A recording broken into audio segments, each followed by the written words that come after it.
Honorable Chief Guest, special invitees, Principal Sir, Vice Principals, my dear colleagues, and dear students. Good morning and Assalamu alaikum to you all. We warmly welcome you to the finals of the Inter-House Debating Competition 2018-2019. Before we start the proceedings, we would like to have both the teams on stage. First of all, let me invite the proposing team, Kalani House, on stage.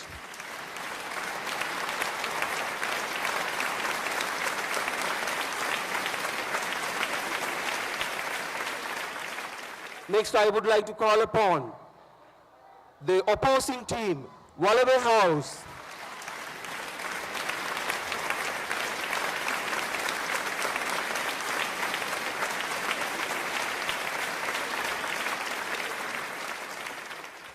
Thank you. Now let me have the pleasure of inviting our honorable panel of judges to the table, starting with Ms. Elena Rose, Mr. Salman Qureshi, both from British Council English Department. And also, I would like to invite Either Diab from Department of Examination, British Council.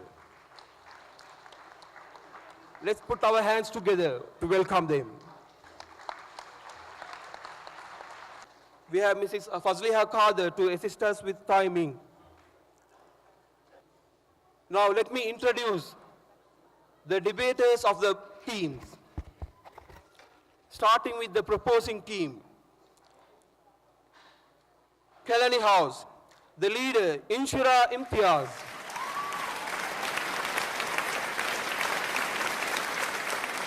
Second speaker, Tahrima Razik.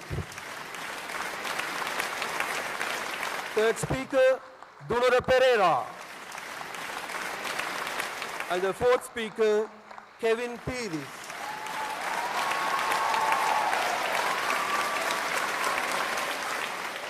And the opposing team, Wallaby House, the leader, Firaz Qasim. Second speaker, Nizal Pereira. Third speaker, Zamil Zamir. And the fourth speaker, Naveed Riyadh.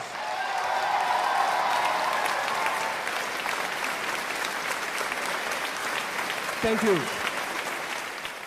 After a tough competition in the preliminary rounds, now we are here to witness the two teams, Kalani and Wallaby, debating to become the champions for this year. As the judges are ready, we are about to begin this battle. Let me start with the proposing team, the leader of Kalani House, Inshira Imtiaz.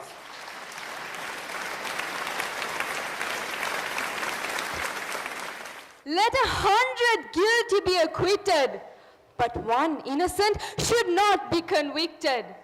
Yes, indeed, one innocent should not be sentenced to death penalty. On behalf of all my team members, I would like to extend the warm greetings. Assalamu alaikum and a very pleasant morning to everyone present here. Today's motion is, should the death penalty be taken away completely? My team and I take the privilege in speaking for the motion. Yes, indeed, the death penalty should be taken away completely as it is the ultimate denial of human rights. It is the premeditated and cold-blooded killing of a human being by the state. It's really pretty interesting that a law dated as far back as the 18th century before Christ is still in existence in some parts of the world and some states of the United States of America for very petty reasons. Every murderer knows there is a severe punishment for a murder, either life sentence or death sentence. But it doesn't stop them from doing it because it is a circumstance that makes a person to kill another. I myself being a girl, if someone tries to rob me or assault me or even tries for the worst, what do you think? You think I will look for the law book and see what measures I should take and what are the laws pertaining to defend myself? No way! I will get whatever comes to my hand and attack him. Who knows? I may even end up killing that guy. And even my attorney might fail to defend me. Now what is that life to life? Are they going to give death sentence for me? There are many circumstances like that. Killing happens for emotions, family bond, killing the wife for having an illegal affair, or killing a person for assaulting your loved one. These killings are not pre-planned. It happens way beyond your control. Whatever the laws, it cannot prevent from these killings taking place. Yes, there are many instances, whatever the law, people open fire on innocent civilians, high school killings. But again, who are these people? Mentally challenged or psychologically ill personalities. They have to be treated in prisons. Countries like the United Kingdom and European Union now have rehabilitation centers to rehabilitate such cases. And again, by executing the death penalty to the murderer, what will the victim's family get in return? Is the person who died going to come back to life? Is the government going to compensate the victim's family? Nothing. But at least giving blood money like in Saudi Arabia, the victim's family can survive. If you believe life for life is a punishment, we don't agree on it. What punishment? Execution by hanging a criminal, or electric chair, or even by lethal injection. How long will it take for them to die? 1 minute? 2 minutes? 5 minutes? And that's all, he dies. But if he is given a rigorous prison sentence for lifetime or maximum number of years, he will feel the punishment. That will be meaningful. He will regret it for his lifetime and set an example for the others. Therefore, the death penalty is an outdated law and must be taken away completely. Thank you.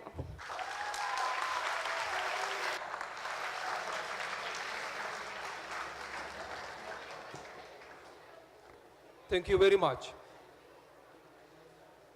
Next, it's the turn of the leader of the opposing team, Wallaby House. Let me call upon Firaz Qasim. Death penalty is our society's method of holding human life sacred and not decreasing its value. Honorable panel of judges, teachers, and my dear friends, on behalf of my team and I, Assalamu alaikum and a very good morning to all of you. The death penalty can be defined as death being given as a punishment by a court of law for a very serious crime. Now, I don't want my opponents to misunderstand me. We are not here to argue that death penalty should be given for petty crimes like vandalism, bad behavior, stealing. Instead, it should not be abolished for major crimes like murder, rape, drug trafficking, and terrorism. Society teaches us how bad an action is by the punishment it dishes out. So if my opponents were to have their way, society would not be able to differentiate between those who are innocent and those who are guilty. On July 27, 2007, two criminals invaded the house of Dr. William Pettit, raped his wife Jennifer and their 11-year-old daughter, strangled the wife, tied both daughters down, doused them in gasoline, and set the house on fire. Now I want the audience, judges, and my worthy opponents to put yourself in the shoes of the victim and feel how their suffering is immeasurably increased. How can he live knowing that the murderers of his loved family is still out there and being cared for? Yes, killing the murderer will not bring the victim back, but it provides some sense of fairness. Did you know that ever since that fateful day, Dr. Pettit has not been able to practice medicine, and society has lost a good asset, a doctor? Because my opponents today will still support these murderers, even if I show them proof of them burning the house. These murderers are simply cold-blooded killers, heartless criminals who aren't human anymore. In fact, they're worse than animals. And yes, death penalty also acts as a deterrent.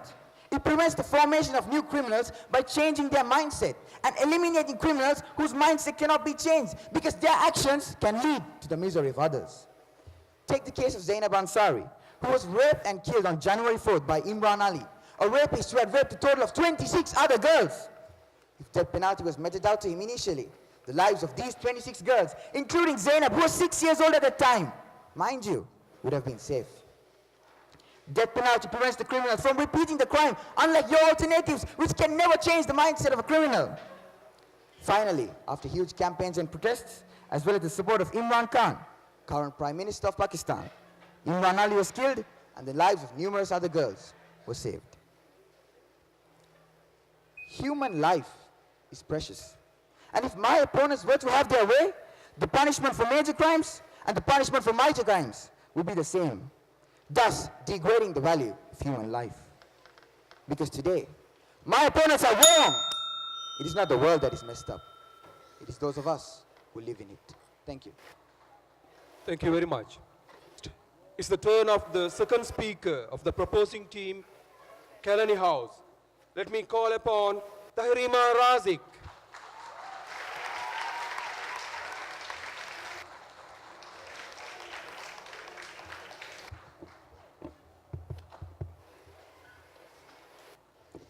Cameron Todd Willingham, an American who was accused of setting a fire that killed 3 of his daughters in 1991. After serving 12 years on death row, he was executed in 2004. Just a month after his execution, strong evidence proved that Willingham was innocent. It was a blunder, a mistake. If only the death penalty was not there, I am sure that today, Willingham would still be living with us in this world. People may find fault with the defense lawyer, the jury, the investigator, but can they bring Willingham back? He is one of the many examples of men who have been tried, sentenced to death, and then proved innocent. Young Rizana Nafiq, a Sri Lankan domestic helper, was convicted for killing her employer's 4-month-old baby in 2005. Rizana claimed that she believed the baby had choked on a bottle by accident during feeding. Due to the unavailability of strong evidence, her poor family background, and the language barrier, Rizana could not escape her execution in 2007. If someone is here to say that the law of execution is to stop people from committing such murders again, tell me, how many of us still remember Rizana? Yes, it was a hot topic. The media were talking, human rights activists were talking, Amnesty International was talking. The execution took place, people were mourning for a few days, and then everyone forgot about it. But what if she was not executed and still served a jail term? Every domestic helper will be alerted that such an incident did take place. And yes, it will be spoken of by many. Do not forget the fact that the law is human-made and that the people giving the law are also human. There are numerous chances for human error. In many cases, we have seen verdicts being biased based on a person's religious or racial appearance. An unjust law is no law at all. So dear friends, we are not saying that all these murderers should be set free. Instead, stop executing them and give them the jail sentence. As rightly said by the great Mahatma Gandhi, an eye for an eye will make the whole world blind. Thank you.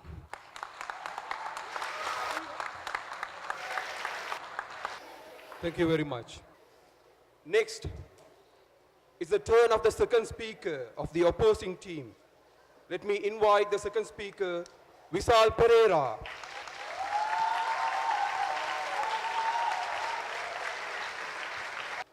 When someone kills your father, the first thing that you'll say is, I'll kill you, not I'll forgive you. It is often misunderstood that death penalty is the same as an eye for an eye. But this is not true, my dear opponents.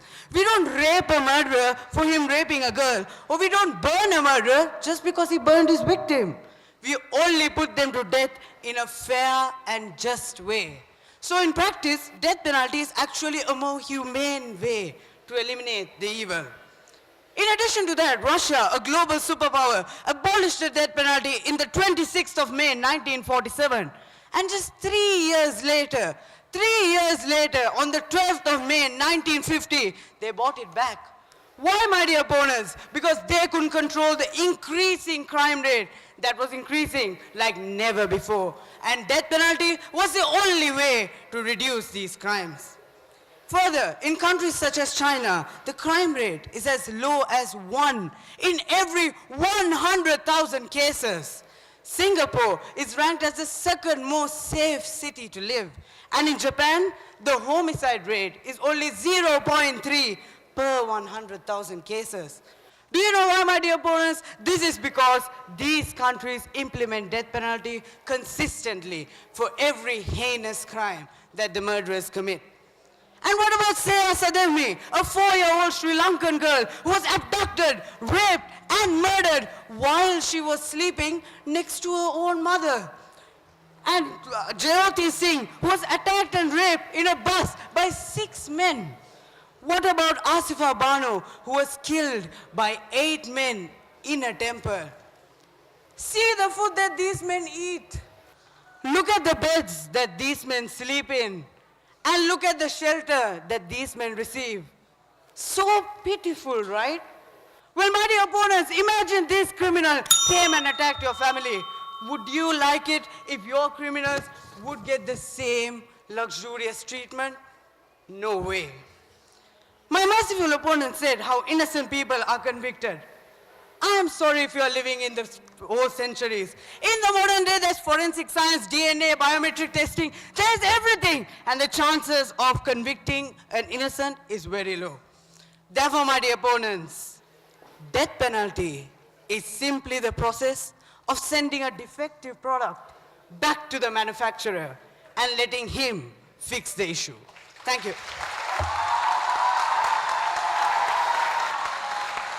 Thank you very much.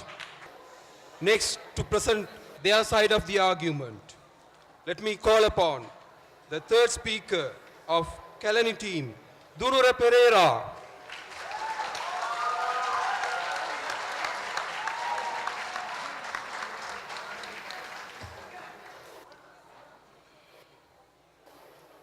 Killing is killing, either by you or by the executor. Timothy Evans, George Kelly, Mohammed Hussain, Derek Bentley, Chipito Rodriguez, George Stinney, Carlos DeLuna, and Johnny Garrett. These are just few of the many innocent men and women who have been executed for crimes that they did not commit. Just imagine if they were not executed for the crimes that they committed and instead sent to life imprisonment. And once the solid evidence proving their innocence arrives, they could return back to society. In fact, they could return back to their own family. This, my dear opponents, is what you call true justice. But instead, you want their basic right to life to be stripped away and just like animals being brutally executed. Death penalties do not deter criminals. There isn't any credible evidence that shows death penalties deters crime more effectively than in prison. Evidence actually reveals the opposite. Take you one of the pieces of the evidence. Since abolishing death penalty in 1976, Canada's murder rate has steadily declined as of 2016 and was at its lowest since then. Now, let's look into the probability of getting a death penalty.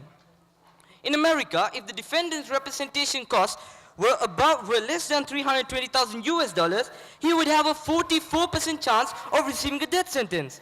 However, if the defendant's representation costs were above $320,000, his chance of receiving a death penalty drops to 19%. So basically, this means that if you have enough money, you can evade a death penalty, eventually getting an innocent man killed. So is this your so-called fair judgment? Now my opponents also mentioned that if you kill someone, don't you deserve to die? So is this called your so-called fairness? No, executing someone because they have taken someone's life is revenge, not justice. So my dear friends, let me re-emphasize, capital punishment is a thing of the past. It's outdated. Like slavery, it's immoral, unethical, and injustice. This has no place in our world. Thank you.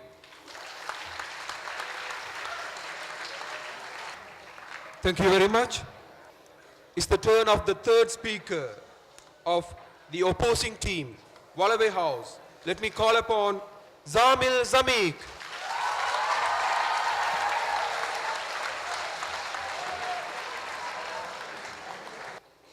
A 4-year-old boy.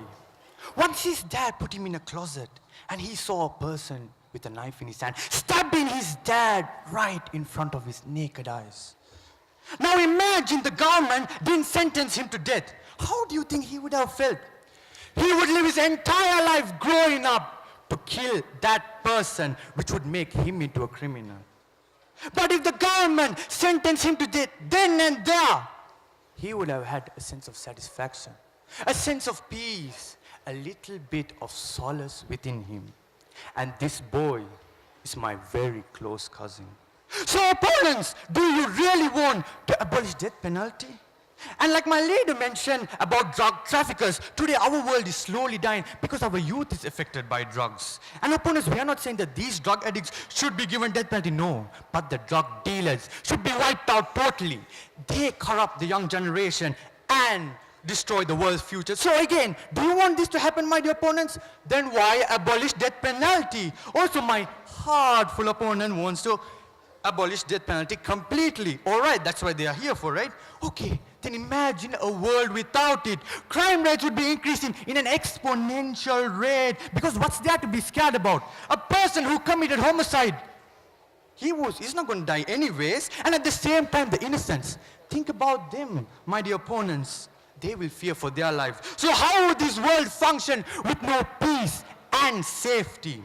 Also, my opponents stated that criminals should be tortured more, given much more pain to be faced than just simply executing them. Okay, and then release them?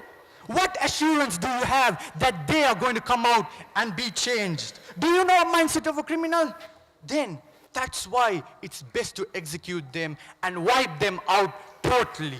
Therefore, ladies and gentlemen, no one likes to be death sentenced. No one would want to see someone being beheaded or hanged. But it is the most right way and the just way to handle these criminals. Death penalty should not be abolished completely. Thank you.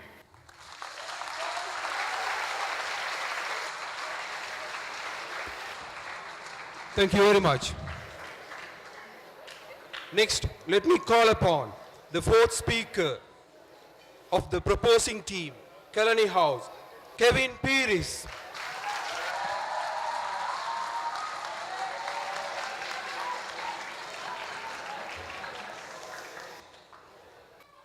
Hundreds of people dead in the hands of an individual. Years of crying families, bloodshed, fear, despair, hatred. And you punish the criminal with a death penalty for a few minutes? A crime that will last in the hearts of many for many decades to come. My opponents were portraying that we need to be tough on crime. Is taking their life away instantly tough? We are giving these criminals an easy way out.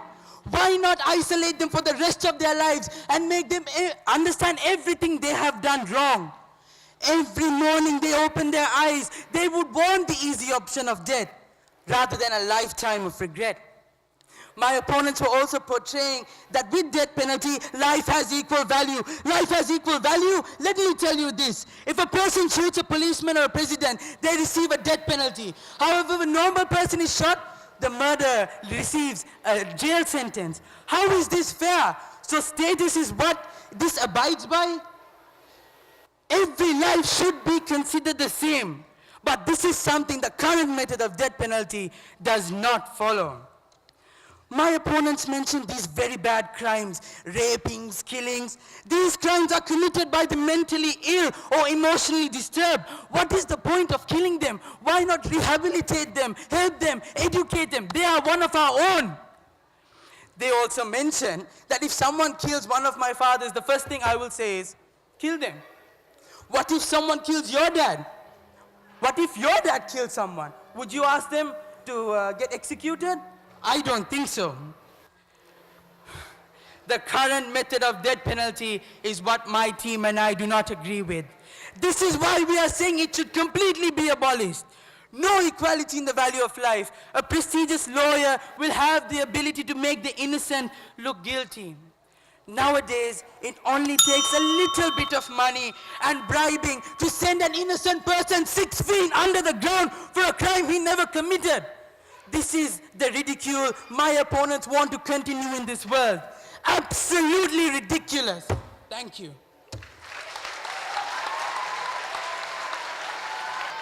Thank you very much. Now to conclude this first round, let me invite the fourth speaker of the opposing team, Wallaby House, Naveed Riaz.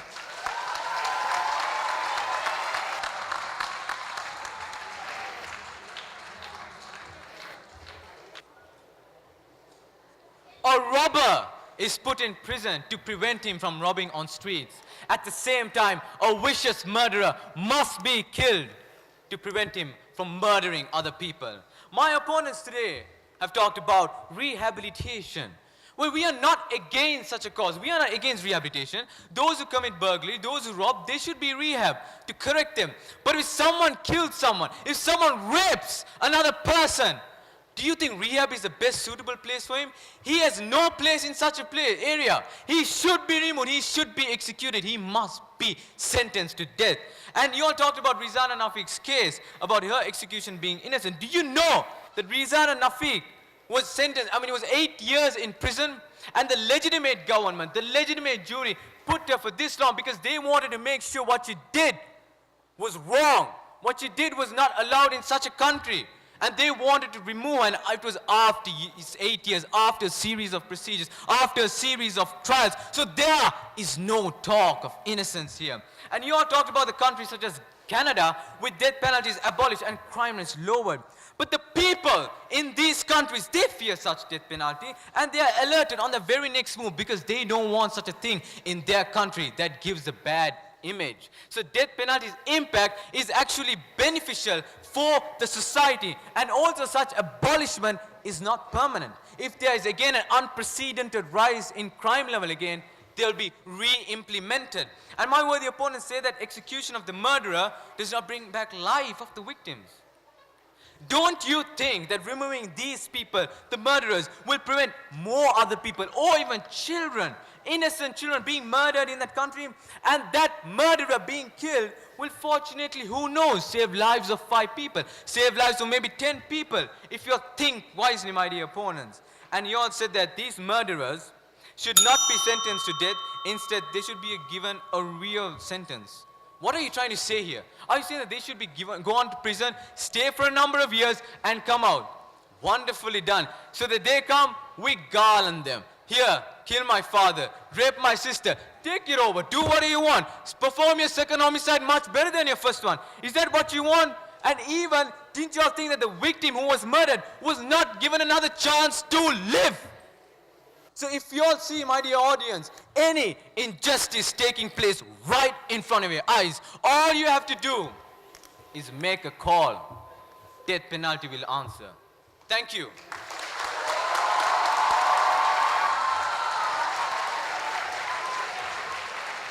Thank you very much. Next we are going to move on to the summing up session. Each leader will be talking for 2 minutes in this round. Before we start this session, we would like to hear the comments of our honorable judges based on the performance of the first round. We would like to hear the comments of our honorable judges based on the first round, please. We thought it was very, very powerful, to be honest with you. The proposing team made some very good statements. Counter arguments were quite amazing as well. And then you countered them back too. I have to say it's very competitive. They're still thinking about the marks, by the way, so they don't want to take the mic from me right now. So they've pushed me under the bus. But no, well done. And regardless of the results, by the way, be proud of yourselves. You did something great today. Not only just the extracurricular activity part, but to come in and have a voice and express yourselves, that itself is a talent. So to all of you, well done. Excellent. Can everybody please clap for them?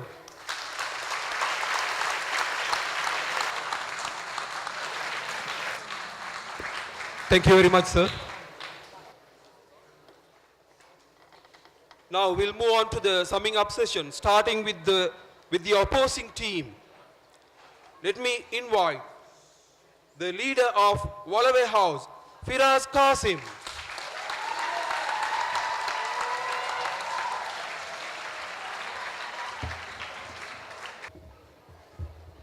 What if I killed him now? Would you forgive me? Would his parents forgive me? I don't think so. They mentioned that with money, you can escape from a death sentence. Well, that is the fault of the system.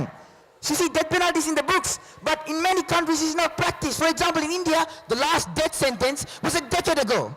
Not forgetting, it was also said that innocents get sentenced to death. They repeatedly mentioned this. Well, I'm pretty sure this would have happened 20 years ago, but we are living in the 21st century. They're used to it. There's something called DNA fingerprinting. There's something called DNA forensics. There's many things that can identify the proper killer, because you can always get evidence from the body.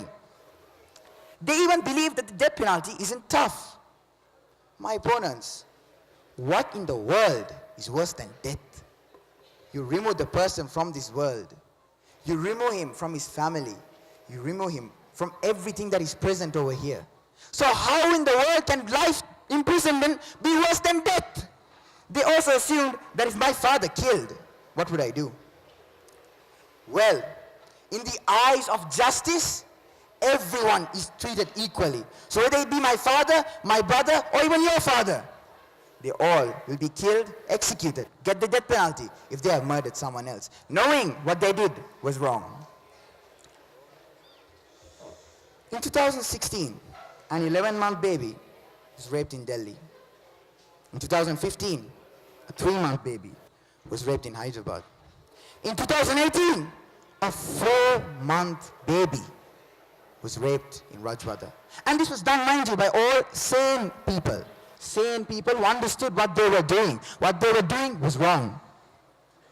In all these cases, there was blood surrounding the baby. And 2 out of these 3 cases, the babies were found dead. Babies, my dear opponents, babies! Keeping men like this, men who deserve the death penalty, in prisons with food, shelter, beds. Is this what you want? Then you are the one who is heartless. You are the one who is immoral. And you are the one who feels no sympathy. My dear opponents, they are not people anymore. They are savages who deserve to die. Savages who deserve the death penalty. So yes, death penalty should never be completely abolished. Because if it is, then the future generation won't be a generation anymore. Thank you.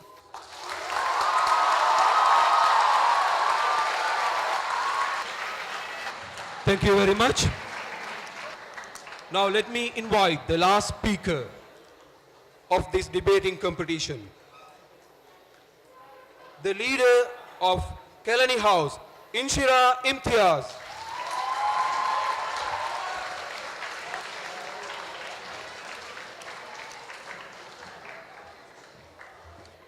Nelson Mandela, a Nobel Prize winner, a man considered a hero, was not a hero before his 27 years in prison. He was a man of violence, a man of terror, a man who created a terrorist wing. This shows that a man can be reformed to someone amazing, a Nobel Prize winner, a man who we can all look up to today. Imagine if he was executed. It would be a great loss, wouldn't it? My opponents mentioned about death being the easy way. My opponents in Italy, when death penalty was abolished in 1994, in 2007, 310 prisoners wrote to the president to give them death penalty because life in prison was too cruel. So, what? Life in prison is not cruel, huh?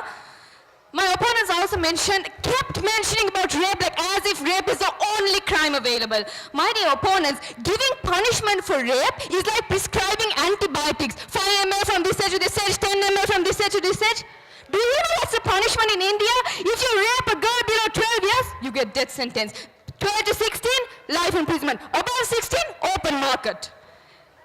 My opponents also, Rizana, had no credible evidence. Government had no credible evidence to prove her guilty. Why don't you feel sorry for her? Why kill these people when they can be in prison for lifetime? We are not asking you to set them free. Let them live in prison for their entire life.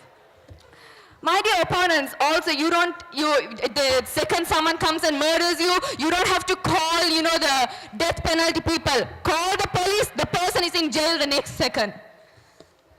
My opponents also mentioned about drug offenders.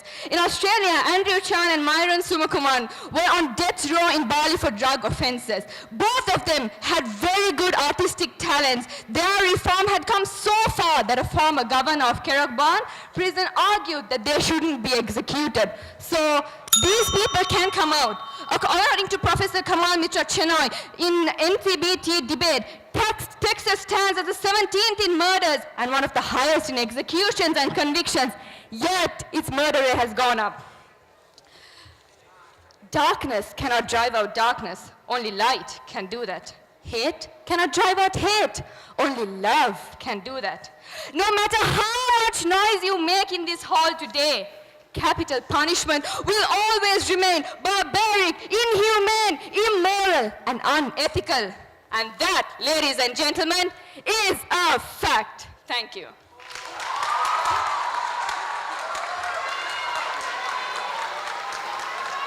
Thank you very much. That brings the annual debating competition to a conclusion.